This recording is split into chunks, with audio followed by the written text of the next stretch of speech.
Hello students, again welcome to the class. तो जैसा कि हम लोग डी ब्लॉक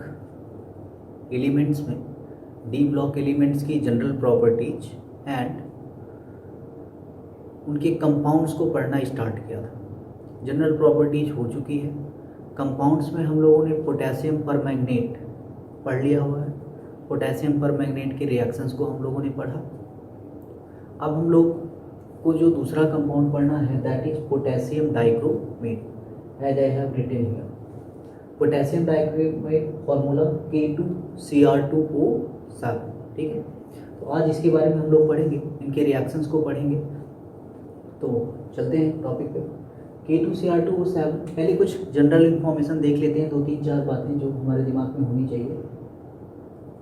पहली चीज, जैसा कि मैंने पहले ही बताया हुआ है कि हम लोग जब भी कोई कंपाउंड पढ़ेंगे तो some general information, colour, order,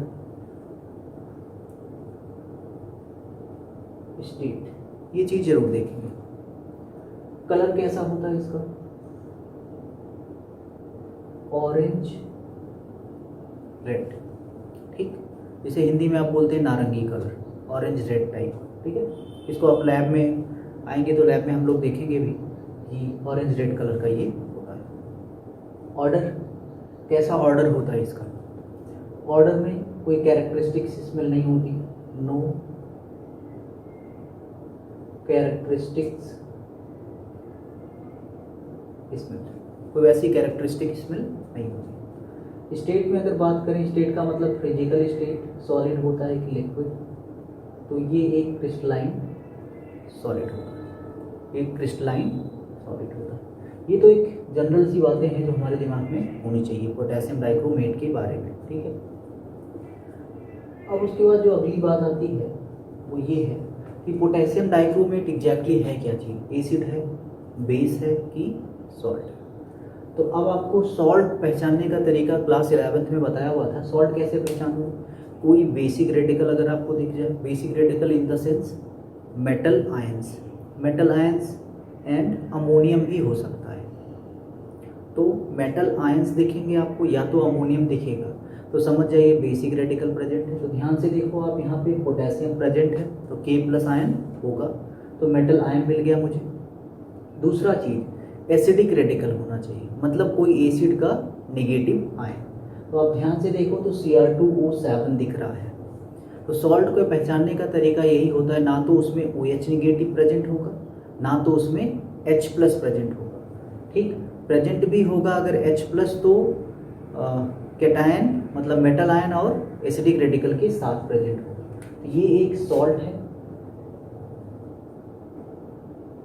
salt of किसी एसिड का सॉल्ट होगा, सॉल्ट ऑफ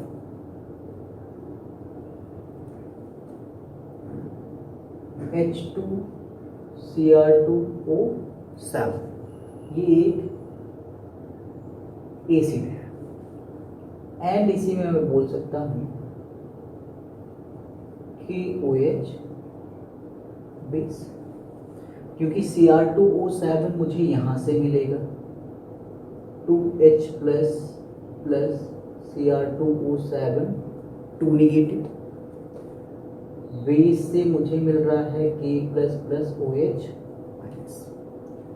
एसिड बेस का रिएक्शन कराओगे तो ये दोनों एक दूसरे से कंबाइन हो जाएंगे। इसका मतलब ये हुआ, ये हालांकि स्टेबल बेस नहीं होता है, स्टेबल एसिड नहीं होता, स्टेबल एसिड नहीं होता है, लेकिन क्योंकि इस सॉल्ट का इस एसिड का सॉल्ट है तो हम लोगों ने उस एसिड को देख लिया कौन सा एसिड वो है, तो ये लिखिए KOH बेस का था तो K+ और प्लस क्या लिख दिया मैंने, OH-।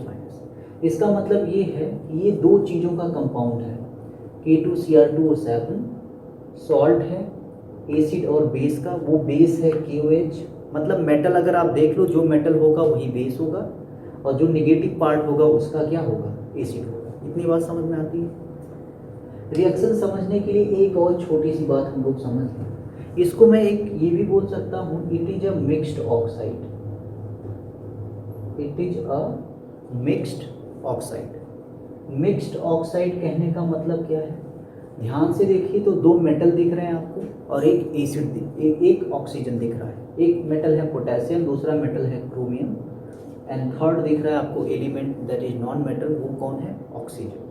तो मैं इसको बोल सकता हूँ मिक्स्ड ऑक्साइड। किसका किसका? एक तो पोटेशियम का होगा, तो मैंने क्या लिख दिया?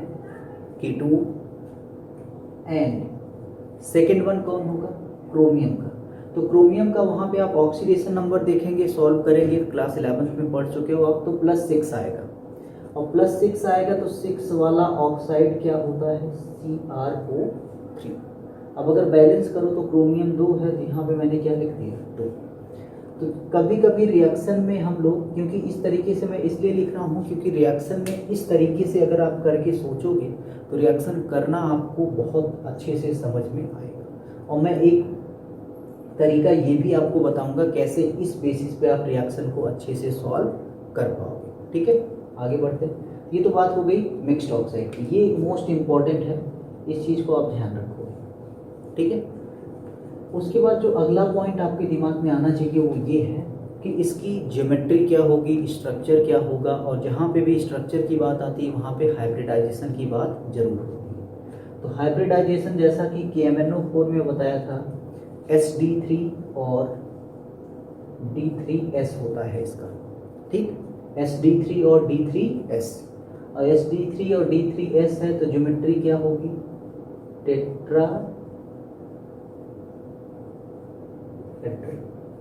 ज्योमेट्री विल बी टेट्राहेड्रल, और टेट्राहेड्रल ज्योमेट्री है तो शेप कैसे बनेगा? पोटेशियम को आप सेपरेट कर लो क्योंकि आयन है, तो रिमेनिंग क्या बचा? Cr2O7, 2 negative, Cr2O7, 2 chromium, note कर लो आप, सिमेट्रिकली ऑक्सीजन डिस्ट्रीब्यूट कर दो तो 1 पे 3 आएगा, ये मैंने अरेंज कर लिया। एक मिडिल में रख दो जो दोनों में कॉमन हो जाएगा, ये हो गया, और each oxygen forms double bond, और क्योंकि 2 नेगेटिव है 2 ऑक्सीजन पे दे दो, वो ऑक्सीजन कौन सा बॉन्ड बनाएगा? सिंगल। तो आप देख सकते हो ये है Cr2O7 2 माइनस का स्ट्रक्चर जो कि टेट्राहेड्रल दिख रहा है, जो कि टेट्राहेड्रल है। इतनी बात समझ में आती है? ठीक, ये जनरल इंफॉर्मेशन सी ये दिमाग में आपके होनी चाहिए। ठीक है, उसके बाद हम लोग मूव कर रहे हैं नेक्स्ट टॉपिक पे, जिसमें हम लोग पढ़ेंगे मेथड्स ऑफ प्रिपरेशन। इन चीज़ों को आप ध्यान रखिएगा, जरूर ध्यान रखिएगा। ठीक, ये आपके लिए बहुत इंपॉर्टेंट चीज़ है, बहुत इंपॉर्टेंट चीज़ है। ठीक है, उसके बाद हम लोग कुछ समझते हैं ऑक्साइड्स के बारे में जो क्रोमियम के होते हैं, क्योंकि यही चीज़ आपको आगे देखनी है जो मोस्ट इम्पॉर्टेंट है। अगर हम लोग क्रोमियम के ऑक्सीडेशन स्टेट को देखें, ठीक, तो क्रोमियम का ऑक्सीडेशन स्टेट होता है मैक्सिमम +6, क्योंकि बैलेंस शेल में 6 इलेक्ट्रॉन, और होती है +3। देखो, क्योंकि हम लोग पढ़ रहे हैं डी ब्लॉक एलिमेंट, वैसे तो ऑक्सीडेशन स्टेट और भी होते हैं इसके, लेकिन अभी जहाँ पे हम लोग जो चीज़ पढ़ रहे हैं इसमें हमें इन 2 की ज़रूरत पड़ेगी। तो क्रोमियम या तो +6 में होगा या तो +3 में। इसका जो +6 का ऑक्साइड होता है ये एसिडिक इन नेचर होता है।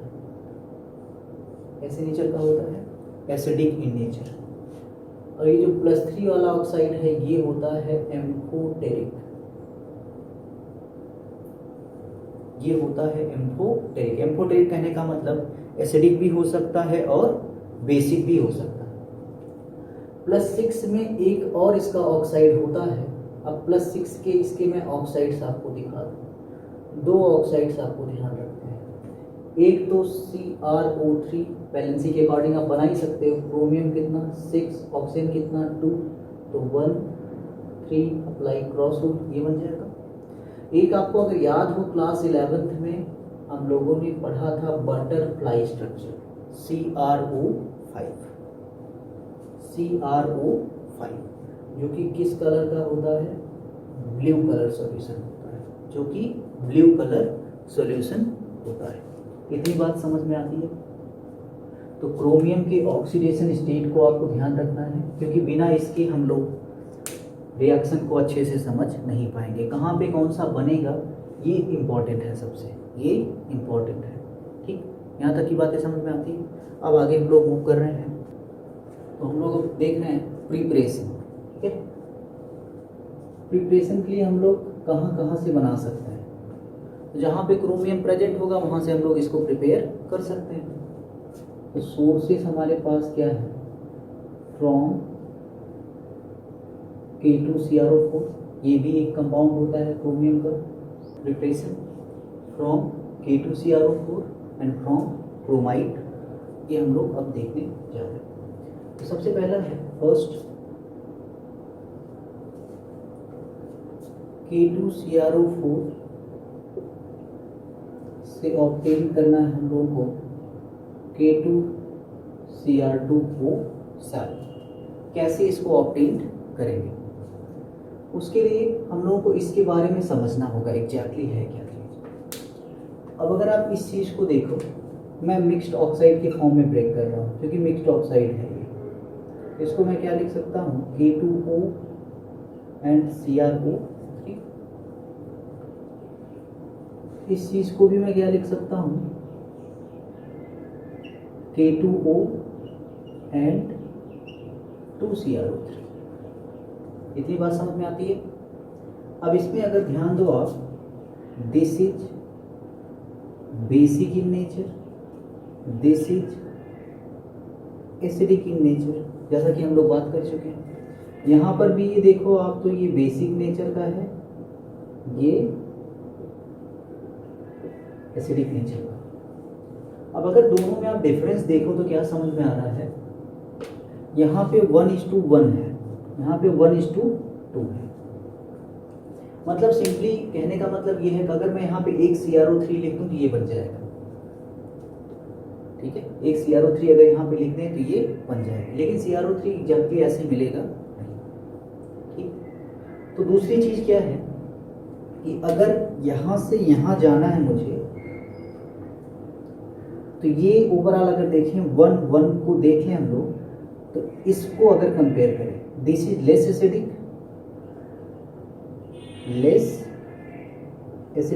And this is more acidic. तो जब भी लेस एसिडिक से मोर एसिडिक की तरफ आपको जाना हो तो क्या ऐड कर दोगे आप, एसिड, कोई भी एसिड ऐड कर दो।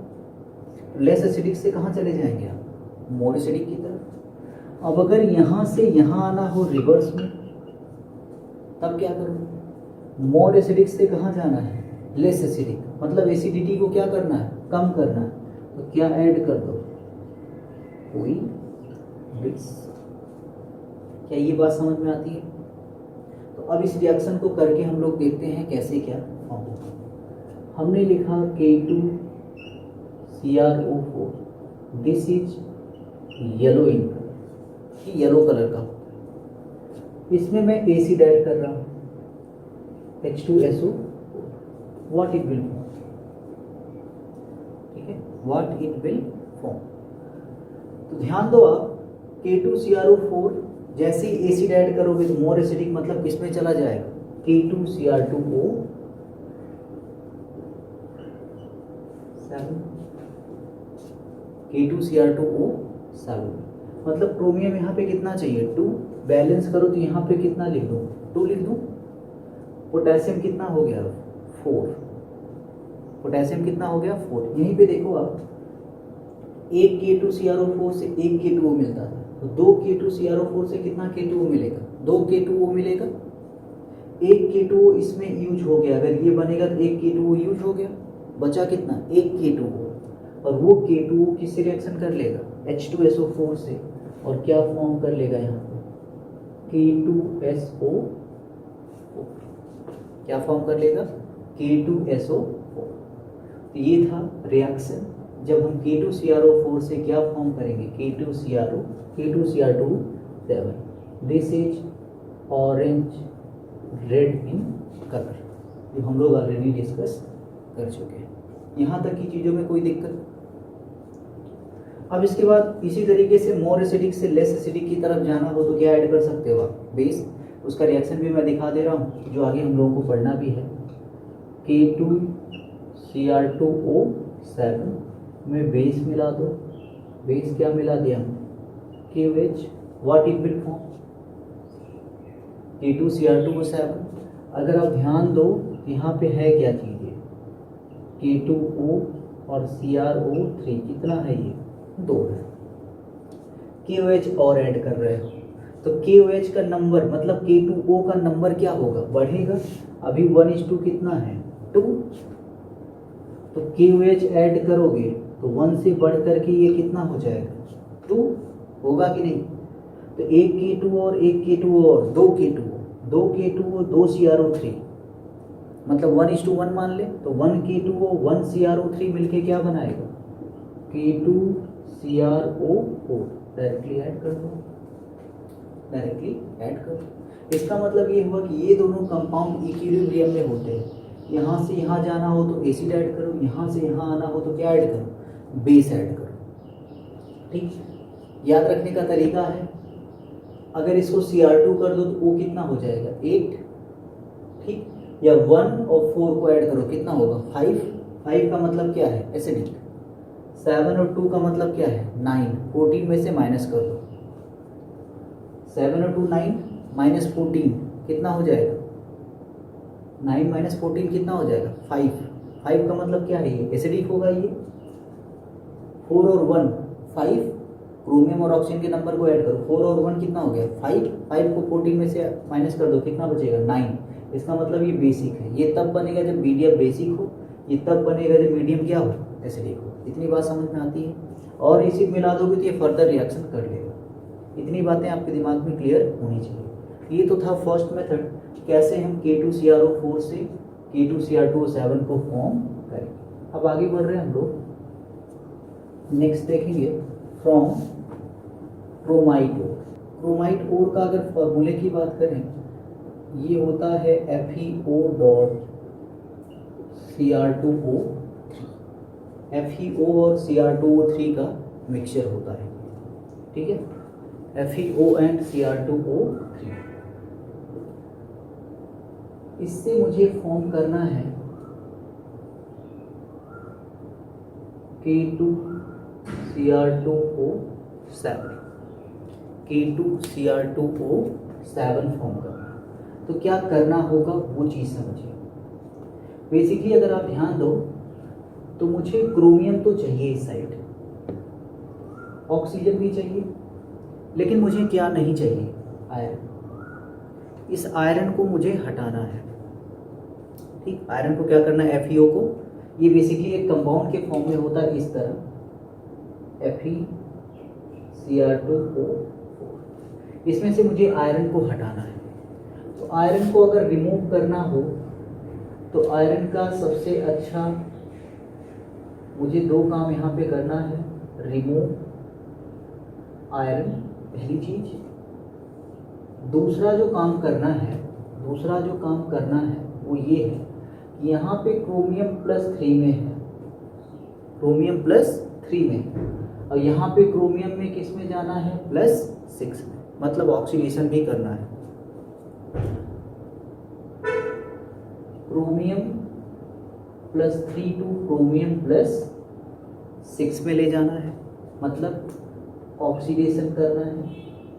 ठीक, और इसी के साथ साथ ऐड पोटेशियम। ठीक, ऐड पोटेशियम भी हमें ऐड करना पड़ेगा। ठीक, इतनी चीज़ है। अब ऐसा करने के लिए रिमूव आयरन को रिमूव करना, और क्योंकि ये ऑक्साइड के फॉर्म में है तो बहुत आसान होता है, किस फॉर्म में लेके चले जाओ, Fe2O3। ऐसा मैं क्यों कह रहा हूँ, क्योंकि इसका ऑक्सीडेशन भी करना है, तो ऑक्सीडेशन इसका भी हो जाएगा। यहाँ पे आयरन 2 में है, 2 से किस में चला जाएगा, 3 में, और ये इजीली रस्ट के फॉर्म में, Fe2O3 के बारे में आपने पढ़ा भी हुआ, रस्ट के फॉर्म में ये नीचे बैठ जाएगा। फिल्टर कर लेंगे इसको। पोटेशियम अगर लाना है मुझे तो पोटेशियम का सोर्स क्या होता है, KOH, जो आपको इजीली मिल जाएगा। क्रोमियम +3 से +6 में ले जाना है तो मुझे ऑक्सीडेशन करने के लिए किस चीज़ की जरूरत पड़ेगी, ऑक्सीजन की। किस चीज़ की जरूरत पड़ेगी, ऑक्सीजन की जरूरत पड़ेगी।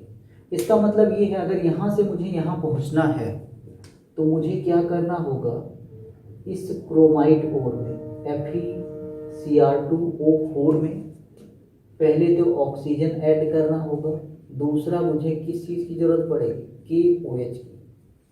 KOH की, और इसको हीट करना होगा, फ्यूज करना होगा, मेल्ट करना होगा। अब इससे क्या होगा, यहाँ पर जो आयरन है ऑक्सीडाइज होकर के किस में कन्वर्ट हो जाएगा, Fe2O3 में। अब देखो मैं ओवरऑल लिख के आ रहा हूँ, इस चीज़ से आप बहुत अच्छे से समझ पाओगे। क्या मैं इसको पहले की तरह ऐसे लिख सकता हूँ FeO and Cr2O3? ये कैसे नेचर का था, बेसिक। ये कैसे नेचर का होता है, एम्फोटेरिक। बता ही चुका हूँ अभी इसके बारे में। डी ब्लॉक एलिमेंट के +3 ऑक्सीडेशन स्टेट वाले जो भी ऑक्साइड होते हैं वो होते हैं एम्फोटेरिक, याद रखना। डी ब्लॉक एलिमेंट के +3 वाले ऑक्साइड्स कैसे होते हैं, एम्फोटेरिक नेचर जनरली। तो +3 से कम वाले कैसे होंगे, बेसिक। ठीक, ये बेसिक है क्योंकि आयरन है, बेसिक था तभी इससे कंबाइन होके क्या बनाया, सॉल्ट। अब क्वेश्चन ये उठता है, जब KOH ऐड कर रहे हो आप, KOH ऐड कर रहे हो, KOH को भी अगर मैं ऑक्साइड में ब्रेक करूं तो मैं लिख सकता हूँ K2O और H2O, यहाँ पे 2 कर दे रहा हूँ मैं, कोई दिक्कत यहाँ पे। ये भी कैसे नेचर का है, बेसिक। इन दोनों बेस में से Cr2O3 से अटैच होने की, रिएक्ट करने की पॉसिबिलिटी, रिएक्टिविटी सबसे ज़्यादा किसकी है, तो आपको पता है S ब्लॉक एलिमेंट बहुत ज़्यादा रिएक्टिव होते हैं, तो उनके कंपाउंड भी क्या होंगे, रिएक्टिव। ये रिएक्टिव होगा, तो ये अब जहाँ ये पहले इससे अटैच था, ये इससे, अब ये किससे अटैच हो जाएगा, इससे। ऐसा क्यों हुआ, बिकॉज ऑफ इसकी मोर रिएक्टिविटी। तो ये इसको यहाँ से हटाएगा, खुद किससे अटैच होना चाहेगा, K2O से।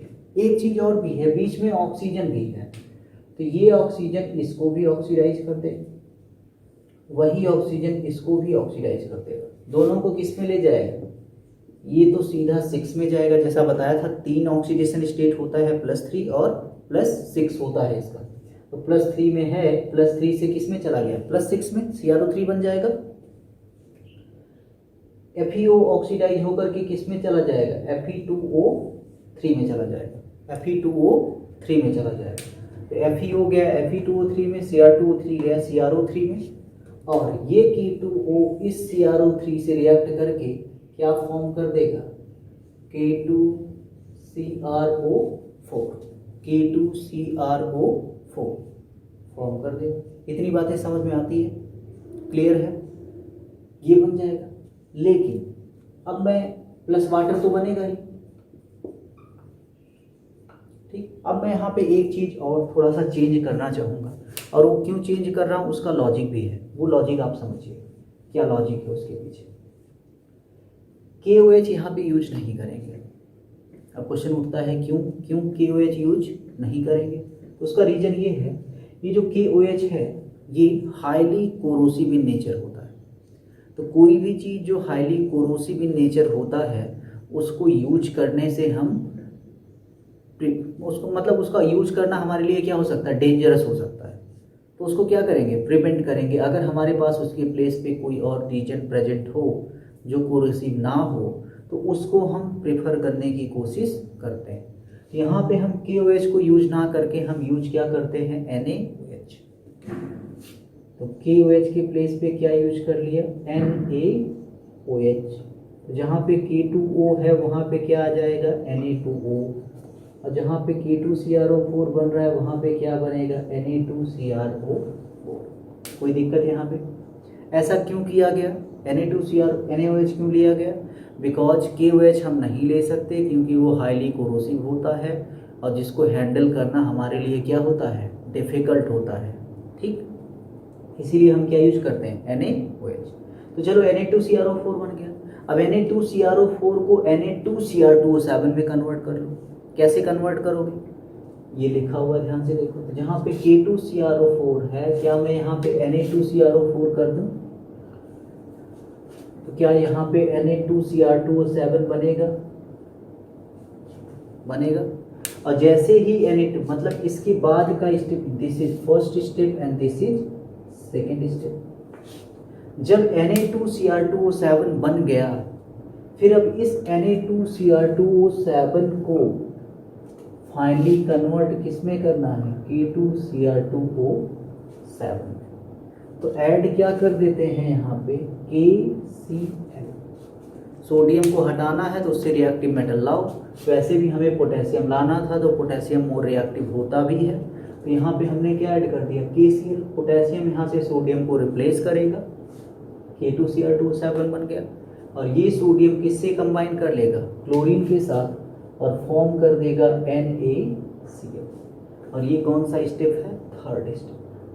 तो 3 स्टेप में हम लोगों ने पोटेशियम डाइक्रोमेट को क्रोमाइट ओर से बनाया। अब ये जो मेथड यूज किया जा रहा है, अगर आपको एग्जाम में मिले कन्वर्जन करने के लिए कि how you can prepare potassium dichromate from chromite ore, तो आप यहाँ पे KOH लिख सकते हो। लेकिन ये जो मैंने NaOH यूज करके बताया, ये इंडस्ट्री में यूज होता है, क्योंकि ये इंडस्ट्रियल मेथड है पोटेशियम डाइक्रोमेट फॉर्म करने का। ये बात समझ में आती है। ये ऐसा जब भी हम कभी, मान लो आपको प्रैक्टिकल करने को बोला जाए, आपको फॉर्म करना है पोटेशियम डाइक्रोमेट, तो कभी आप डायरेक्ट KOH का यूज करके फॉर्म नहीं कर सकते, बिकॉज वो क्या होता है, कोरोसिव होता है। बेटर ये है कि आप उसके प्लेस पे क्या यूज कर दो, NaOH यूज कर लो। तो आई होप ये मेथड आपको क्लियर हुआ होगा, अच्छे से आपको समझ में आया होगा। आगे बढ़ते हैं हम लोग, अब देखते हैं chemical properties of potassium dichromate, कैसे हम पोटेशियम डाइक्रोमेट के रिएक्शन को सॉल्व करेंगे।